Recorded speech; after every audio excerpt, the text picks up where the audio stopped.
الحمدللہ والصلاة والسلام علی رسول اللہ اما بعد اعوذ باللہ من الشیطان الرجیم لا تقنطوا من رحمت اللہ۔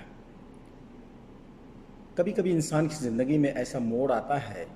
کہ جہاں پر اس کی ساری امیدیں ٹوٹ جاتی ہیں اور اس طریقے سے وہ نا امیدی کا شکار ہوتا ہے کہ بہت سارے وہ کام جو اسے کرنے چاہیے نہیں کر پاتا ہے، صرف اس بنیاد پر کہ اب اس کے آگے میرے لیے سارے دروازے بند ہو چکے ہیں۔ میرے بھائیو، اللہ رب العالمین نے بیان فرمایا، اللہ کی رحمت سے تم نا امید نہ ہونا۔ کتنا گناہ ہو جائے، کتنے بڑے کانڈ ہو جائیں، پر جب تم اللہ رب العالمین کو اپنے سامنے رکھ کر کے سوچو گے اور اس کی رحمتوں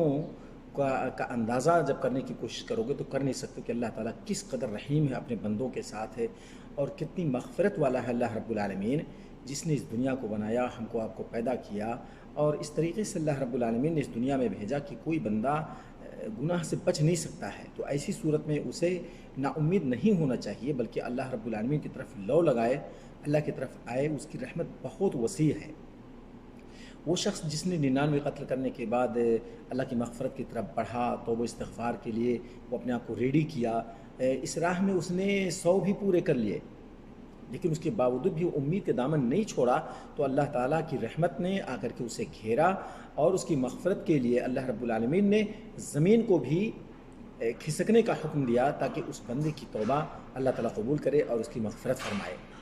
تو اللہ رب العالمین کی رحمت کی وسعت کا اندازہ اس 100 قتل والے قصے میں ہم اندازہ کر سکتے ہیں کہ کس طریقے سے اللہ رب العالمین اپنے بندے پر رحیم ہے۔ اسے معاف کرنے کے لیے اللہ رب العالمین نے کس قدر اپنی وسعت کا، اپنی رحمت کا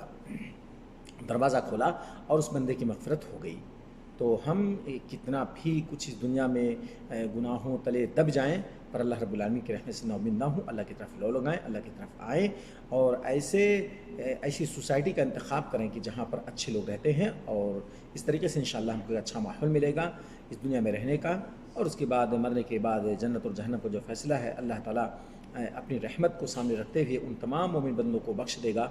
جو اس پر ایمان رکھتے ہیں اور جن کا خاتمہ توحید پر ہوگا۔ اللہ تعالیٰ ہمارا بھی خاتمہ توحید پر کرے۔ وآخر دعوانا ان الحمد للہ رب العالمین۔